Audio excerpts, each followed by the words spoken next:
We're all straight.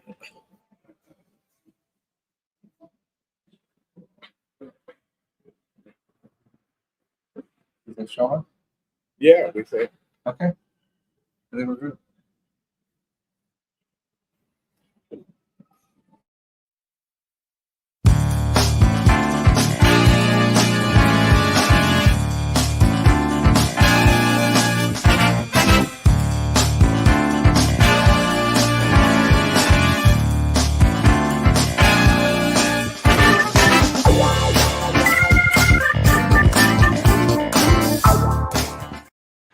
Oh, welcome. Good morning. Good morning to Detroit in Black and White. I'm Adolph Mongo. Here we are at the newly renovated David Whitney Hotel in downtown Detroit, division of Marriott. Beautiful place. We're going to be here a couple weeks. Something different from McShane's at court time. And I like this. And it looks great. Vanessa Moss. Good morning, How you everyone. doing? I'm fine. Good. You look lovely today. Thank you. Good morning. Judge Carl Marlinga. Good Yeah. morning. Nice to be here. Great setting. I love McShane's too, but this isn't bad for a There's, change. there's no Yeah. question about Yeah. it. Yes. We here, and we got some good Alan Lango from Deadline Detroit. Took a little vacation today, so we'll be back next week. Carl, you got some good news from a poll in Deadline Detroit from Target Insight. Tell us. Okay, I was feeling good about the campaign, but I didn't have any hard numbers. All right. And then the Target Insight, hired by Deadline Detroit Commission to do a poll, they came in with the November election polling. Right now, I'm at 49%, and the Republican incumbent John James is at 43%. Wow. That's a 6-point margin. Now, 6 points is a lot in politics. Now, it doesn't mean that it can't be made up. Right. And certainly John James and the Republicans are going to pour in a ton of money. But it's hard to overcome 6 points, especially in this cycle, in this election, because John James's negatives are well, he's got 52% negative, 29% positive, meaning he's underwater in terms of his likability. Mhm. And so he not only has to deal with the issues, deal with me, he has to deal with himself, that there's just a basic mistrust of him in the Is he district. campaigning? Well, I haven't, I call it the haven't seen- rope-a-dope. I call it the rope-a-dope. No, I was just going to ask you, as a candidate, that visibility is very important. And as a constituent, because you're a constituent, you're someone that he answers to. Have you seen him in the community? I haven't, but even more importantly, people that I know in city government, they say he will show up to a function, he'll come in with his entourage, stay about 10 minutes, talk to just a few people, and then kind of quietly slink off. He just doesn't stay around to engage. I don't think he really has a politician's feel. I mean, politics is a mixture of policy and intellect and issues, but it's also kind of the feel that you like to be around people. Right. You like to talk, you like to find out what's really bothering them or what are they hoping for. And he just never seems to stay around long enough to engage in a real in-depth conversation. Well, you know what? I was offended by the convention in Milwaukee. You know what? You can be whatever you want to be. You can be a Republican, you can be an independent, a Democrat, Well, don't sound etc. like, don't sound But- like you're okay with it. You're No, offended by their I'm- convention. You know what I'm okay, not okay about? What? That you allow yourself to get up and make a fool of your family, of you, because you said, John James and all the other African American Republicans that they had talking, that ain't the shit that they were saying didn't make any sense when you attacking your own community. Listen, But it is. listen, Listen. Ed Brooks was a Republican senator in the 60s and 70s. He was the Attorney General of Massachusetts at a time at the height of Jim Crow and segregation. He never demeaned his family. He was proud to be one, an African American. He was proud to be a Republican. He was proud to be part of an organization that, you know what, So, basically helped free our folks from bondage. but what you're saying is this, is that you're implying, or no, you're saying that he and the other African Americans that are part of the RNC are not proud of who they are, and that they're embarrassing their community. But no, I will submit that they don't feel like they're part of that community. but they are. They feel like they but are very proud of who and what they are. But they are. have But their they group of use people who hold them up. they use They have their they people who use hold them affirmative up, action right? programs. They use affirmative action programs. They benefited from all the struggles that Black folks and white folks during the civil rights marched and died for, and yet they come out and now they saying, "Oh, we don't need this, we don't need that." You know, you got the lieutenant governor of North Carolina who's running for governor, African American, who says that people need to be shot in the street, etc. You know, stuff like that. You know what? That Martin Luther King was a pimp and all. So I don't need the Listen, Wait, I think that some of the things that they put out there that they really believe, and they live in those communities in which they feel represents them. But it's also a whole lot of it is politicking. Listen, I'm going to say the most outrageous things because the leader of the Republican Party says some of the most outrageous things, and it seems to resonate with a lot of people. And so if you're running for office, which your opponent is running for office, he's going to follow the playbook that they've given him, which is to turn your back on who and what you are. But maybe he's not. Maybe that is who he is. But he graduated from West Point. Yeah. He was a pilot during the Iraqi War, etc. Listen, the guy served, but yet he allowed some of his colleagues to say, "Oh, West Point, the only reason that they have Black and women and at the academy is because DEI. They're not qualified to be officers. They're not qualified to be leaders." How can you say that he allowed? Yeah, he don't say anything. He don't say anything. He do not respond. I was in the military, and if I had people saying that the only reason you got to your rank is because some affirmative action program and all these people that have died on the battlefield and went through all this shit. Oh, wait a minute. I want to say, first of all, I mean, I understand what you're saying because when I was the prosecutor, of course, I hired the first Black assistant prosecutors in the history of the county. But these were quality candidates who could get a job at GM, at a downtown major law firm. Many of them stayed with the office for a few years, went on to be judges. And so I know how it would hurt them to be thought that, well, they only got the job because Marlinga was looking to hire Blacks. No, I hired quality people who could get a job anywhere. And so I know that it hurts to have that thought that, well, you only succeeded because of affirmative action. That's bunk. But secondly, back to my opponent, I don't want to beat him up on a lot of things, but there's this essential insincerity or hypocrisy that he has. He's been quoted. It's true that he once said that Donald Trump is unfit to hold office, but yet he embraces Trump, says, I endorse him 2,000%. I think that's the fatal flaw in his campaign, in his career. He's in a party that he really doesn't feel comfortable with because he wanted to take advantage of what they were offering him.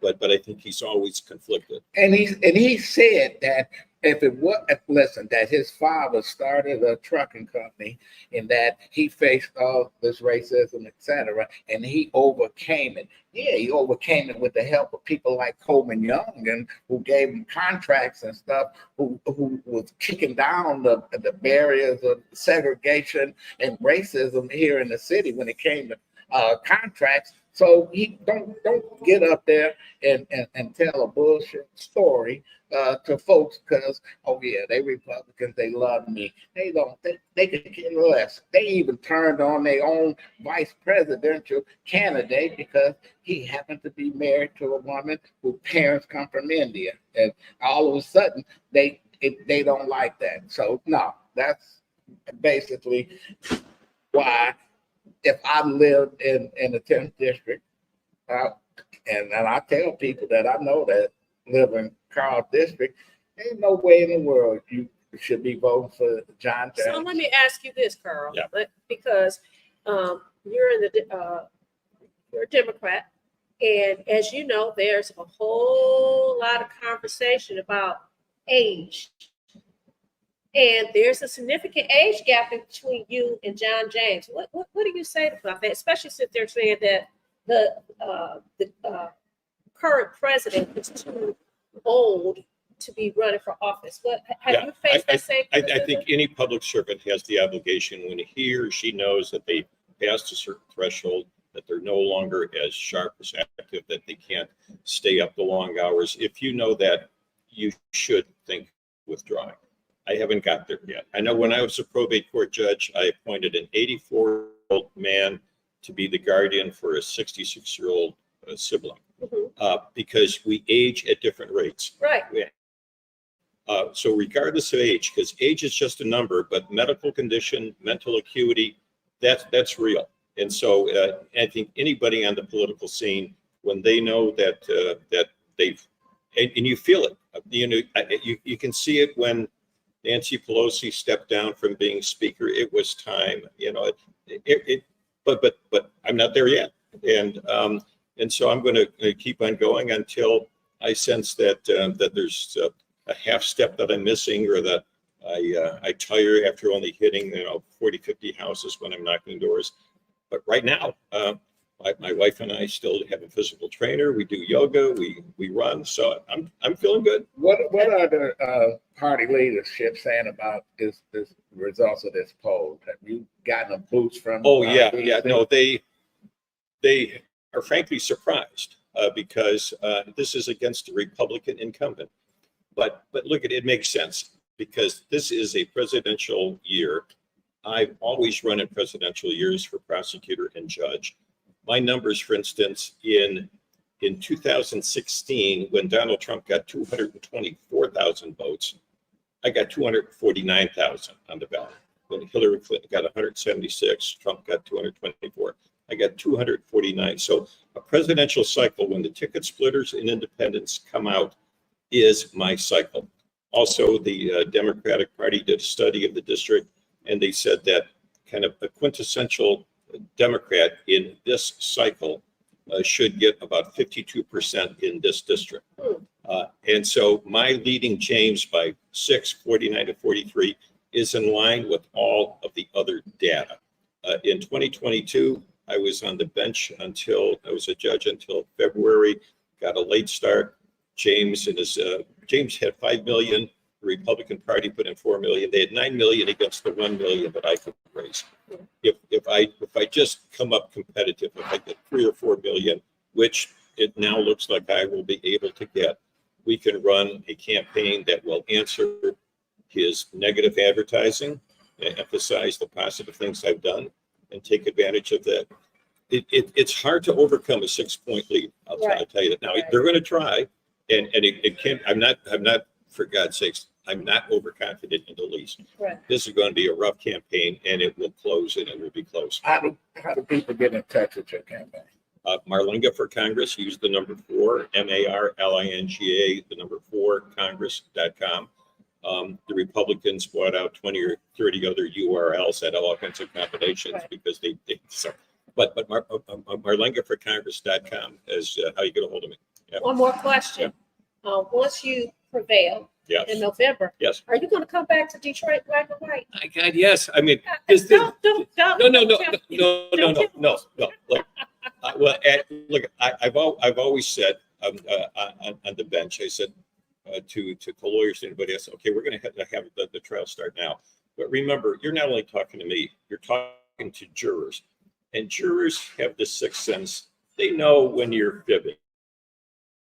So keep it real, and if whatever the answer is, say yes or say no. But I'm coming back because, first of all, I like this guy. I like you. I like the setting. I feel at home here. It's a wonderful place, and I do think that it's important to have Detroit and the suburbs like work together. And although I'll be the Congress person from Macomb County, a bit of Oakland, I think it's important that the region's problems and the region's aspirations be a part of what I take to Washington. Well, you want to be like Joe Nolenberg, the late Joe Nolenberg, Republican, Oakland County.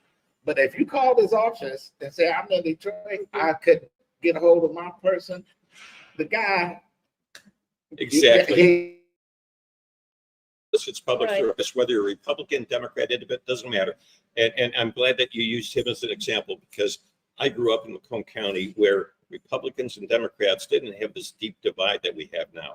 I want to get over this toxic era of American politics and just say, hey, we're all trying to do good things for good people. We have a difference as how to get there, but let's not insult one another and be because the guy on the other side of the aisle is trying just as hard as you are. It's just that he or she is just a different view of how you get there. Well, I'm about to insult you. You're too old, and we don't want you as the Congressman.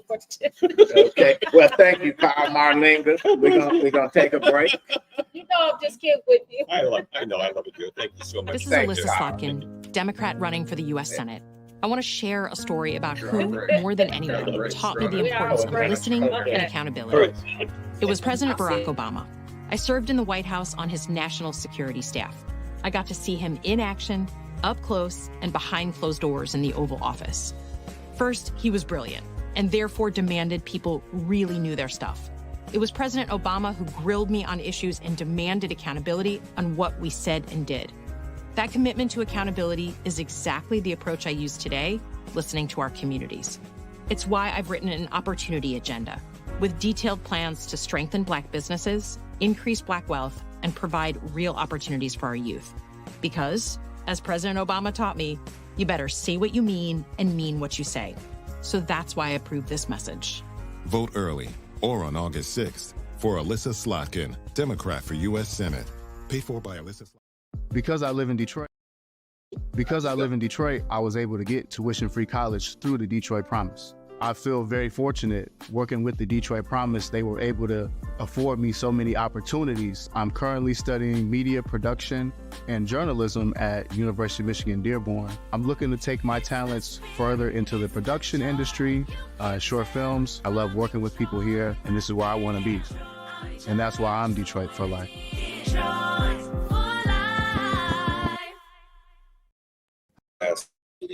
Hi, I'm Eric Sabri, your Wayne County Treasurer. If you're living in a home of a deceased family member and you're facing property tax foreclosure, the probate process can be helpful to you. If you file a probate petition and notify our office, the foreclosure proceedings will be halted during the probate process. Contact us at 313-224-5990 or email us at taxinfo@waynecounty.com. We're here to help.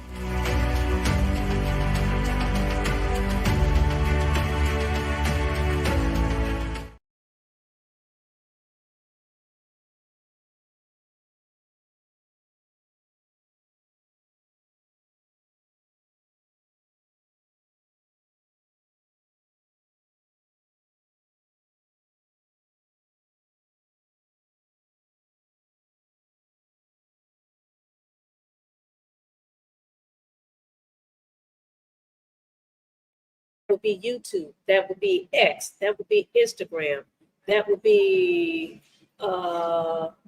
Telegram, Candygram, all it's all the the platforms, and you can also not only like, share, and subscribe. You can also come and participate in the show and be a part of the live audience. I also want to announce that today that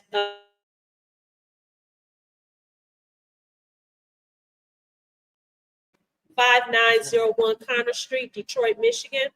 It is a Real Men Vote 2024. It's a candidate forum. If you're wondering why I look so nice today, my jacket's on the other side, it's because I'll be participating in that in that forum. Karen Winston, thank you so much for watching. She will be there with me because she's a volunteer for my candidacy for 36 She's coming district. on next week. She's coming on the show next week. And Karen, you can come via Zoom. You don't have to come in if you don't want to. Yeah, and joining us is the man of the hour, the guy that got the pulse of the community. That listen, one of the hardest working men in political business, not show business, political business and community business. Ombudsman Bruce Simpson. How you doing, Bruce? I'm all right, thank you. Yeah, I put our schedule up against anybody. We get it Would in. you put it up against Joe Biden? See, there you go.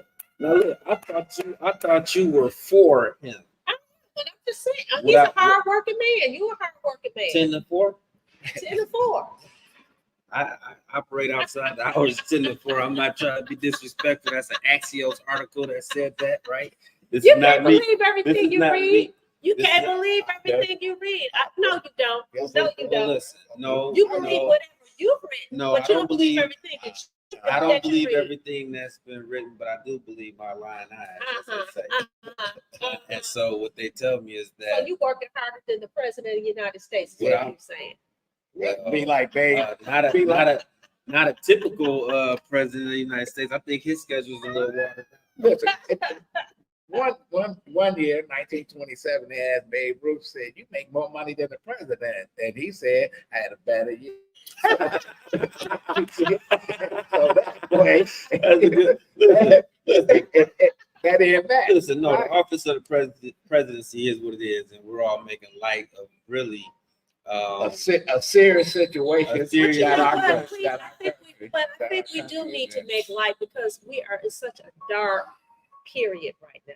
We need to share some laughter and make fun. We know that this is very serious. We know that we're in a very dark period in terms of politics. So, Yeah, but I'm no. here to shake it up. Yeah, but no, they always say there's some truth said in jest, right? So even though we're joking, there's some truthfulness to it, and the truth is, You're working harder than the well, president. no, the truth is what we said, and what I've been saying for a while, it has come true. You have Nancy Pelosi, you have Minority Leader of the House, you Hakeem Jeffries, you have Chuck Schumer, you have who else? Adam Schiff, one of the more notable figures in the Democratic Party, right?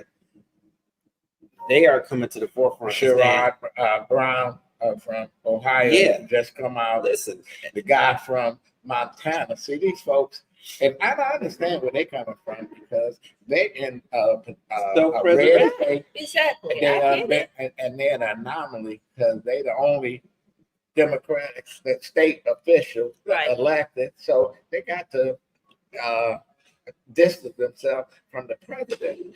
Now, I always said that I would vote for Joe Biden if he was laying up there in a casket. right? But I'm a realistic person, knowing that once the And donors realistic- stop, Look, and realistically, if he in a casket, you're gonna vote for him if he's at yeah, the top if he's of the on the ticket. back, if he's on the, but Exactly. he's not gonna be at the top of the I ticket. don't know about that. Because the donors are withholding the money. And Obama is silently giving approval to all these folks. How do you know?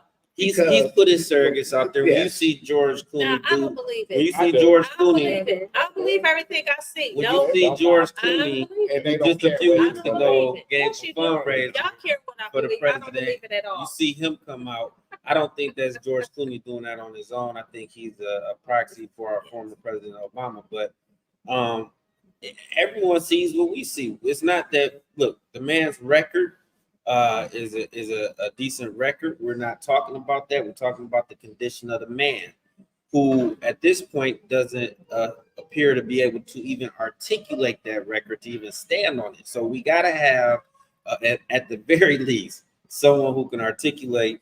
But what the Democrats time stand is for. running out. Listen, if you're going to replace somebody, you can't wait to the end, a month before the election or the 3 days before the election. And you know, and I know, we done had elections where candidate died. They elected a guy to Congress he was dead. He had Right. been dead 2 I weeks. remember They couldn't, that, yeah. they couldn't get him off the ballot. Right. They couldn't get his name off the ballot. Right. And you know what? So if you say, well, the president stepped aside. Now, if he's going to step aside, this is my scenario. This is what it would give them upper hand. If Joe Biden say, I'm resigning as president of the United States, they swear in the vice president, etc. I think that's a boost. That's something different.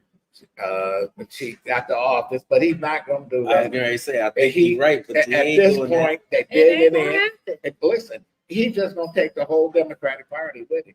Because these folks, when you have a mutiny on hand, and he has a mutiny in the party, it's a mutiny, and they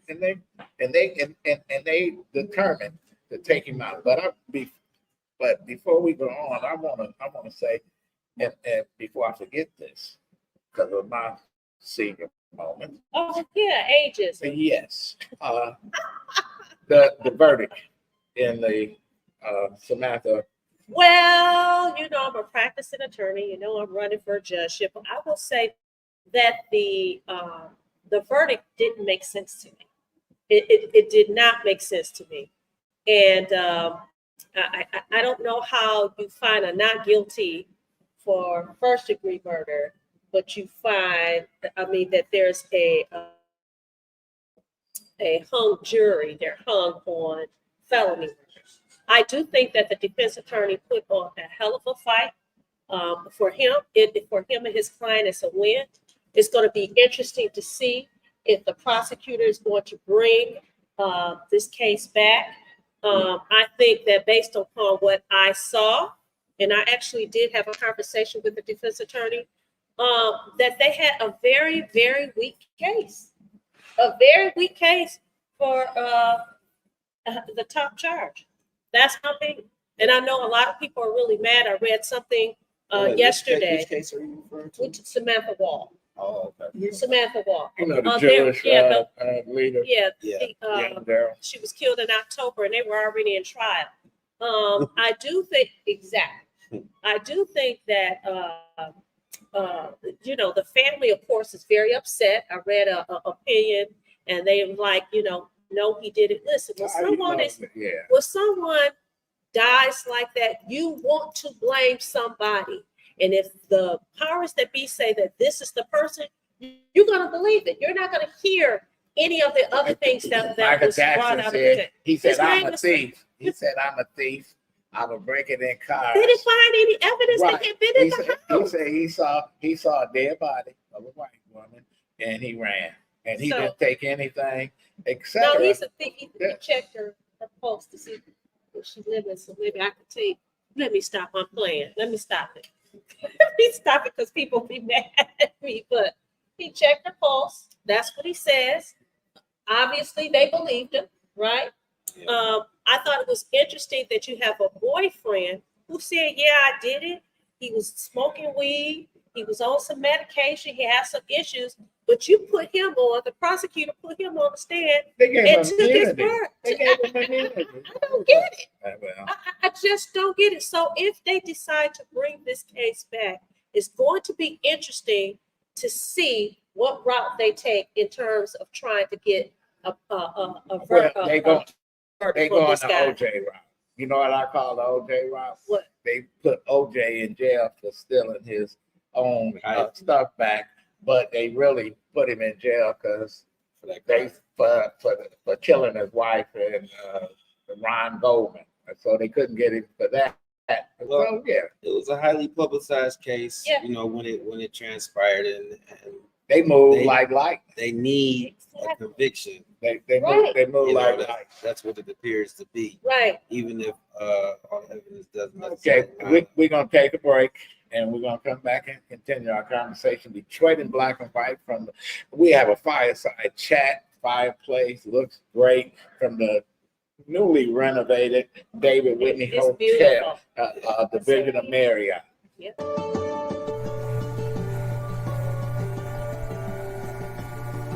Fellas, I'm new in town, and I've been here a couple of times. I absolutely love your place, man. But I've got to ask you, if you can, I've heard that you're going to be shutting this place down. I'm not proud of it, brother, but we're behind our property taxes. The county is all over us, man. I'm even afraid to even give them a call. Well, we can't let it go, brother. I mean, we can't give up. There got to be a GoFundMe campaign that we can run, even past the plate. Is there a forgiveness program or something that's out there? Well, unfortunately, that's only for the big guys. No, actually, Wayne County has payment plans for everyone. Are you for real? Yes, it's a well-designed program. We want to help you save your business. That's what I'm talking about. I'm Wayne County Treasurer Eric Sabri. If you have delinquent taxes on your home or business, contact our office, 313-224-5990, or visit our website, treasurer.waynecounty.com. We're here to help. Got it. Without Project Clean Slate, there is no telling where I would be right now. It gave him back his life, because once he got the felony, it seemed like life was over. Being unemployed, being depressed, being a burden. Project Clean Slate helped wipe those things away. I can't say thank you enough. I am now able to work for a reputable airline. Detroit had my back, all because I live in Detroit.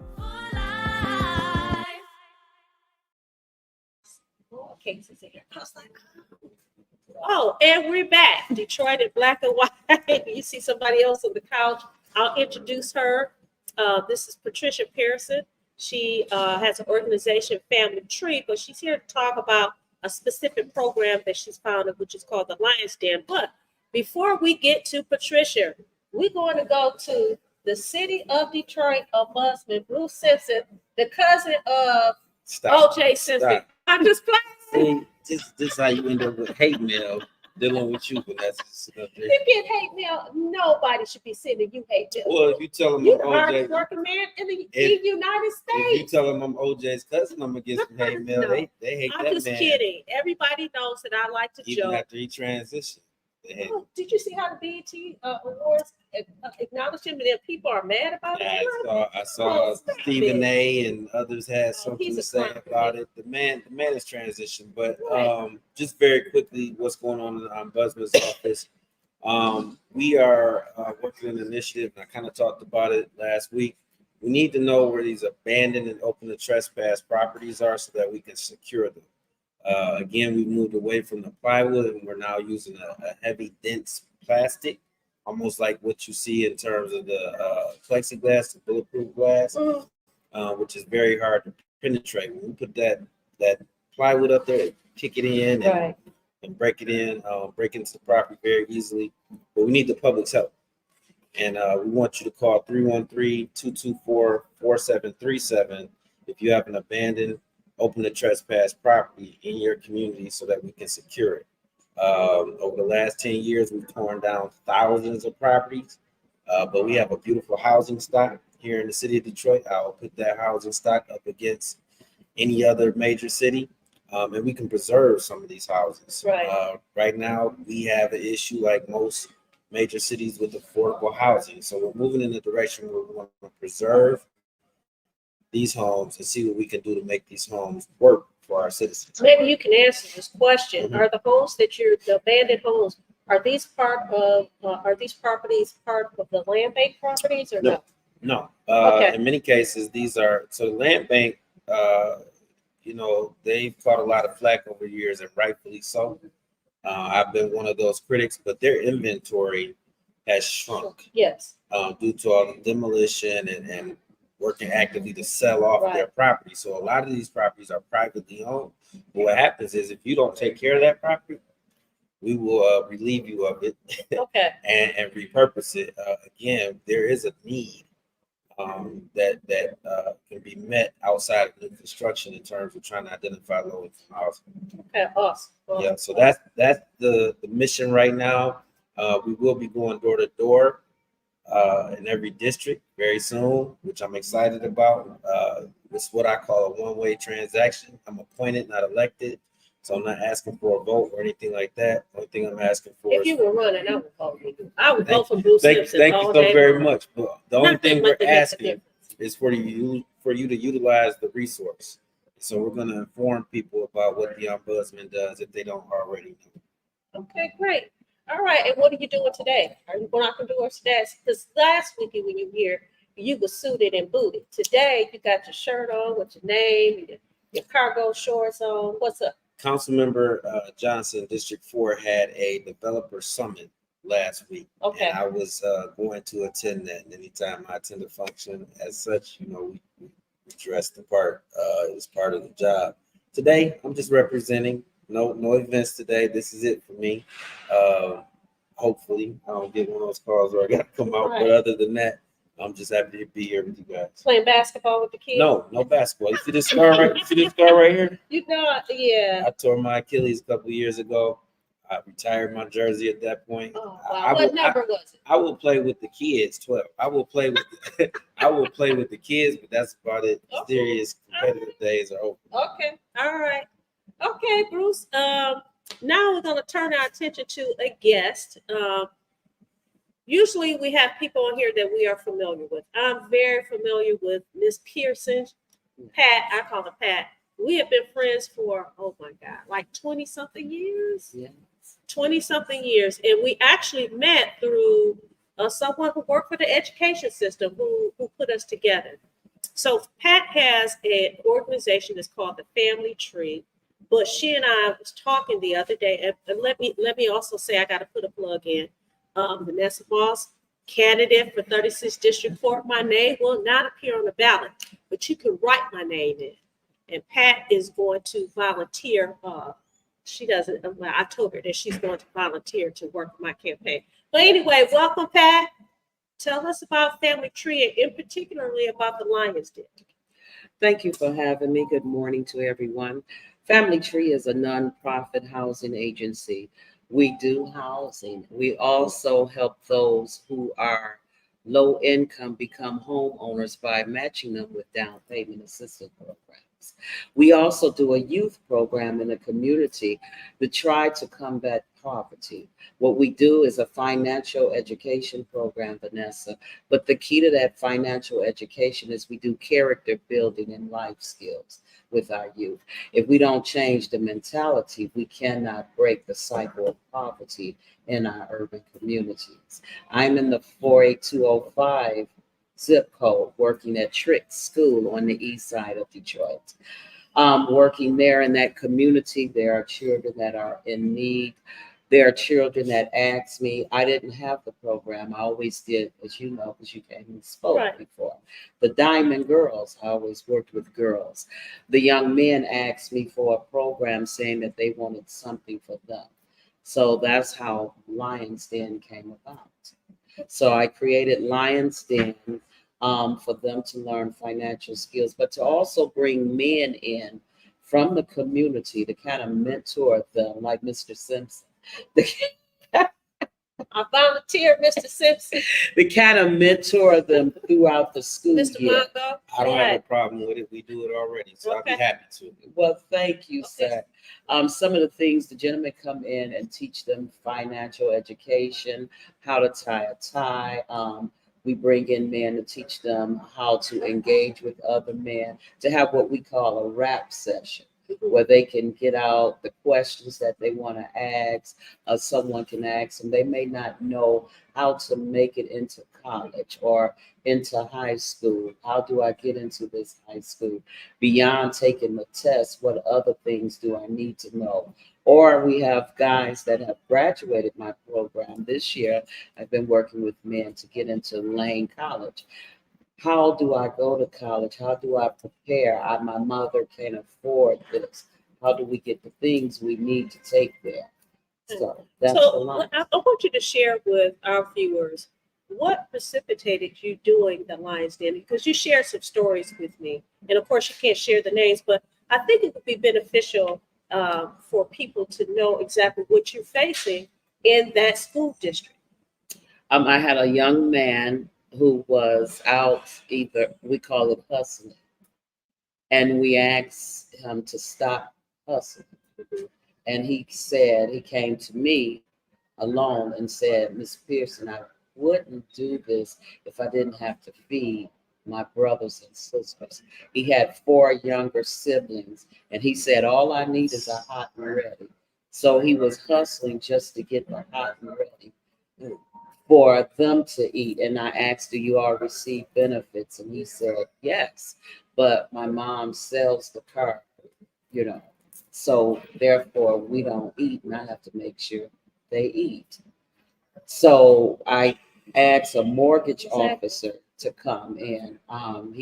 Daryl Clements to come in, a mortgage officer. When he came in and he met with the boys, and they told him he donated $1,800 for the school year so they can eat before going home. So he would bring White Castles, McDonald's, Little Caesars Pizza, making sure throughout that year that before they left, that the kids had ate, and then they can be dismissed from the program after school. Well, I think it's awesome that you created an environment where these young men feel that there's a safe space to be able to tell you, look, I'm out here committing crimes, basically, but I'm doing it as a need. There's a need for me to do this. We need to eat. It's important for us to eat. And he's not looking out for himself. He's looking out for his siblings because, you know, his mom is doing whatever she's doing for whatever reason. So I think it is beyond admirable that you decided to create a safe space for these young boys to come and say, hey, I need to be able to talk. Hey, I need these resources. I think it is awesome. So is the Lions Den a program where any kid from any school, is it just for the 48205 zip code? What is it? Right now it's for that school, but if other schools would like our program to come in, we will come in there and run the same program, bringing once a week or twice a week, whatever we develop with the principal, bringing the program in, bringing the resources, partnering with the school, partnering with the relationships that we already have, bringing those men to come in and to speak weekly throughout the school year. Okay. All right. You have any questions for us, Bruce? No, but I admire what you're doing. It's very much so needed, and I have no problem coming in, assisting, whatever you want me to do. Talk to some kids, show them how to tie a tie, talk to them about finance, whatever it is. Thank you. I have no problem doing it. I'll give you my information before you go. Great. Maybe we could get some of those houses for it that our kids.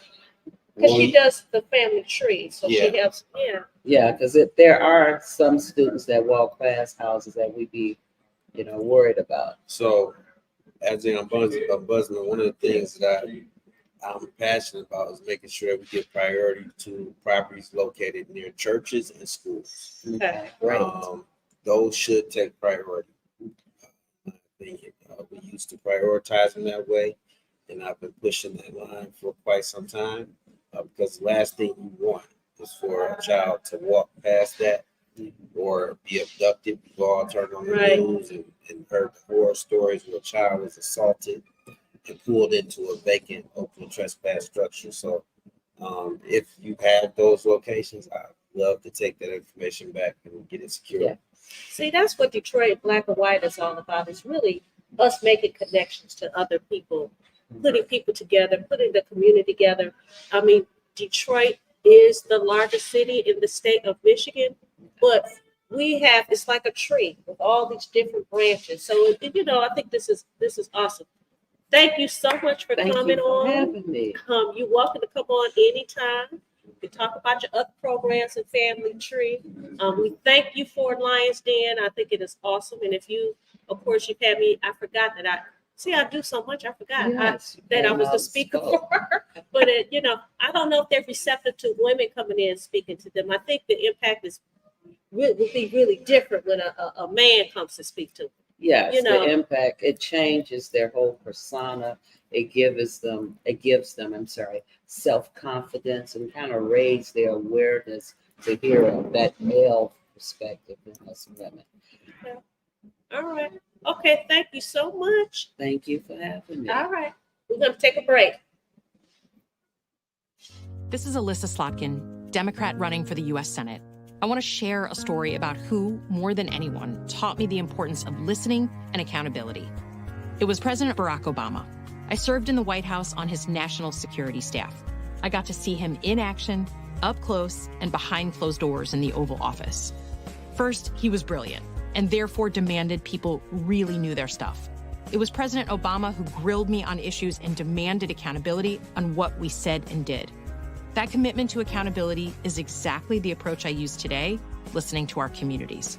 It's why I've written an opportunity agenda with detailed plans to strengthen Black businesses, increase Black wealth, and provide real opportunities for our youth. Because, as President Obama taught me, you better say what you mean and mean what you say. So that's why I approve this message. Vote early or on August 6th for Alyssa Slotkin, Democrat for U.S. Senate. Paid for by Alyssa Slotkin. Because I live in Detroit, I was able to get tuition-free college through the Detroit Promise. I feel very fortunate working with the Detroit Promise. They were able to afford me so many opportunities. I'm currently studying media production and journalism at University of Michigan Dearborn. I'm looking to take my talents further into the production industry, short films. I love working with people here, and this is where I want to be.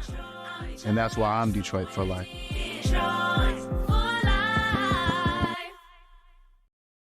Without Project Clean Slate, there is no telling where I would be right now.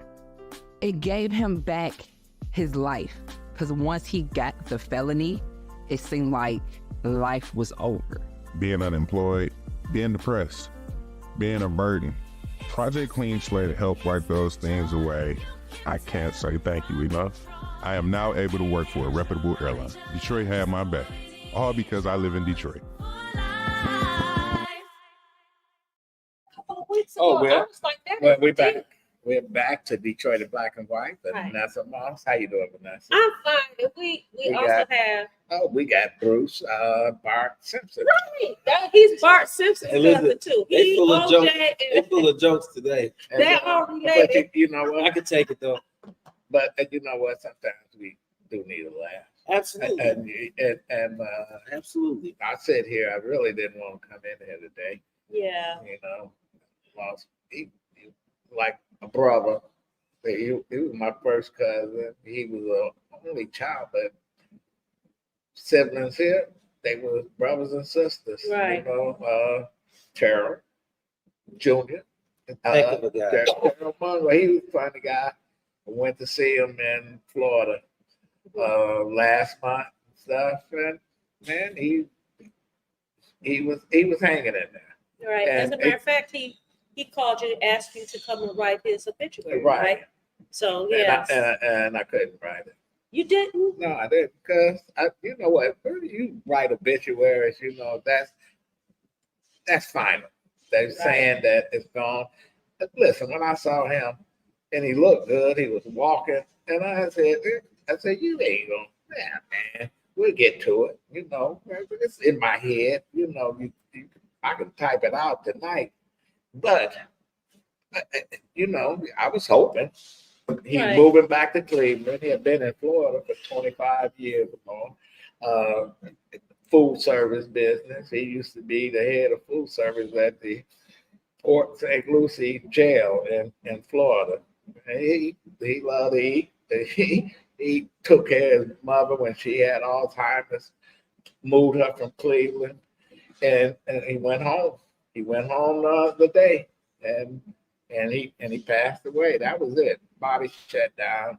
And you know, even when you know people are going to leave here, and you saying, damn, they want the pain to go away, don't want to see them suffer, but it's hard to accept. I talked to him the other day, Mhm. and he said, man, he tired. He said he was tired. He was tired. It doesn't, Yeah. even if it's expected, even if you have an opportunity to prepare for it mentally and spiritually, it still hits hard. It does, and I don't even There's no know if you way could around. really prepare for it. But he You know? prepared. Right. He Right. prepared for it because he took care. And he wanted to be buried next to his parents. Mhm. He bought the headstone. He was doing everything. He knew what he wanted to do, and you know he fought to the end. And that's all you can ask somebody to do. Sorry for your loss again, Adolph. I would be remiss without mentioning Sheila Jackson Lee, Yeah. who has transitioned. You know, she was a very important, not just political figure, but if you're a Black woman, right? What is Sheila And Jackson Lee? she had she had to fill the position that Barbara Jordan had, Right. and that's some big shoes. Right. You know what? And she did it. And she did. She did With that her little thing. self. Yeah, she She did. came out, Yeah. and Barbara Jordan was just the opposite Right. with that deep voice and that presence. Yeah. And here comes Sheila Jackson Lee. I'm like, damn, Right. And then when you see what's the movie that Regina King just produced? I don't know. Was it on Netflix or Prime? Yeah, I don't know what movie you're talking about. Oh, Shirley. yeah, Shirley. Right. They I portrayed didn't see the Sheila movie, but Jackson Lee in there. When yeah, she was I a didn't see the member. movie. Oh, Yeah, the they movie said it was was great. excellent. Yes, Yeah, yes. but And I was Sheila late to the Jackson Lee party. was a college student Okay. that came aboard with Shirley Chisholm. So Okay. she learned her stuff big time. So anyway, All right. thanks for letting me vent on that. Oh yeah, no. We're doing this a little backwards today. The outrage. I'm gonna go to Brucey. My outrage is that the Democratic Party hasn't made its mind up as to what it wants to do, and even if they haven't been able to convince the head of the ticket, and we still don't even know what that looks like. Even if they convince him, will the party accept his number 2? Right? That would allow them to still take on all that money. That would allow them to seamlessly transition. But do they want that, or do they want to open it up and have competition, a competitive process? So Bruce, I think that I don't think they want Kamala. I don't know if you get the text messages, but I get the text messages asking me, if Kamala was at the top of the ticket, would you support? They text seem like every 5 minutes, but if the decision is his, if he decides that he's not going to do it, what are you going to do? You said last week, listen, whoever the Democratic nominee is, that is who I'm going to support. So at the end of the day, that's what's going to be. But let me finish. But to your point, Bruce, we don't know who that person would be. And that's the frustrating part of it, because they're not saying that it would be Kamala. They're not saying that. So who would it be?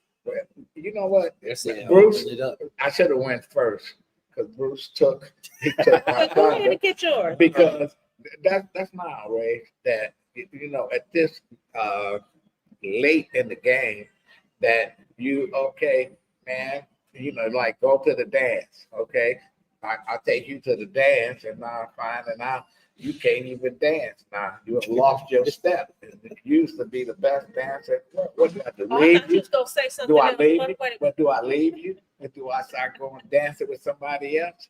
You know what? Listen, if Biden has to, they got to get him in a room. It has to be folks that really scare him to death. That's Obama, the Congressional Black Caucus. James Clyburn and them can squash all this, but they standing tall with it. So we got a civil war in the Democratic Party that we're gonna lose 2 or 3 Senate seats. We're gonna lose Congress. It's gonna be a slam Well, let me dunk all ask the you way this around. though. When he ran almost 4 years ago, it wasn't until Clyburn said something. You had some of the same criticisms. He took I mean, this is nothing new. This is like a repeat, okay? Yeah, but he had lost. We can see the decline. 4 years takes its toll on anybody. You look at Obama and all the other presidents that came that left office and stuff. They age. And Obama's still fine. I don't know what I'm gonna say it's a reoccurring theme throughout government and politics in general. Whether you're talking about Senator Feinstein, who they propped up until she transitioned, literally propped up. Her staff ran that office. Whether you're talking about the Supreme Court, this close to you, Bruce, because your grandmother was an icon here. Served on the council 2 separate times. Was on the school board, a state rep, and a Congress woman. I served with distinction. How at the end, when she decided I'm not running again. Oh, What, how did she come up with You that? asking that question because you were there. Yeah, but how did we, No, listen. But how did we put it down? Listen, How did we lay it out to your I looked at her. I looked at what she stood for, and I understood what that meant in terms of the stress, the toll that it would take on her. And at that age, did she have all of her cognitive ability and was she as sharp? Absolutely. Wasn't worried about that at all. But the toll that it takes on you carrying that load for people, if you're truly representing them, it's going to take a toll. Because when I told her to go out your way, you know what she told me? She said, you know what? I don't talk with my grandkids, son, and stuff, and everybody saying the same way. Go out I told her, say, you do it your way, on your terms, and you know, and she did it. I think that's the best thing that she could have done because it was a frenzy on the city council. They wanted all of them. I think everybody can relate to this. Just real quick, you have a parent, you see them work all their lives. You don't want them to die in the factory or die wherever it is they're working. Enjoy your life. Have some time to enjoy your life. So go ahead. You guys did your outrage. You had the same one. I'm outraged that Joy Reid decides that she's going to attack the speaker, Amber Rose, at the RNC. Why are you wasting your time on her? Why are you mad because this woman chose that party? She has the right to choose whatever party she wants to affiliate with. And why are you mad at her? Why are you mad at her? Why are you criticizing her, saying, well, she has black sons? She didn't have a problem. She didn't have a problem. Well, to me, Joy Reid elevated her. As far as I'm concerned. Yeah, well, why are you doing that? Yeah. Oh, she didn't have a problem with, getting, her swag basically from the black community, and now she's changing her position. No. Pissed that you even spent your time talking about her. They don't have nothing else. I am so pissed that you did that. That's why I don't watch all that, because all these channels are the same. Oh, absolutely. I can't stand it. Absolutely. You're absolutely right. Listen, Kid Rock got a black kid. Right. Okay. Slave masters had black folks, had black kids. That's why we all different colors. So this is America, it's a melting pot. People can do what they want to do. I have a right to say, fuck you, Amber Rose. I have a right to say that. But, all that comes with consequences. Right. Absolutely. You know what? So she got to deal with it. Absolutely. But when you put the spotlight on her, you just elevate her in the eyes of others. Absolutely. So, Joy Reid, the thumbs down Absolutely. on you.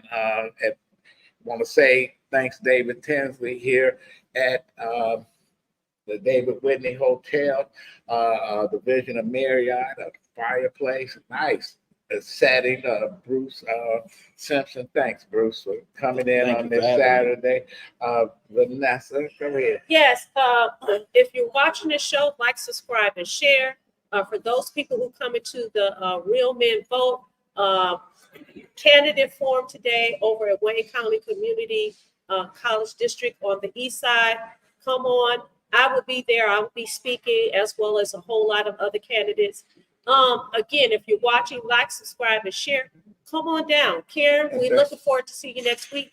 Thank you, Jim.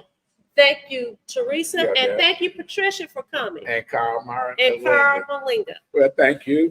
Hopefully we'll be back here next week. You gonna bring your cousins with you next week? My cousins, who would that be? That would be, that's over. Take care.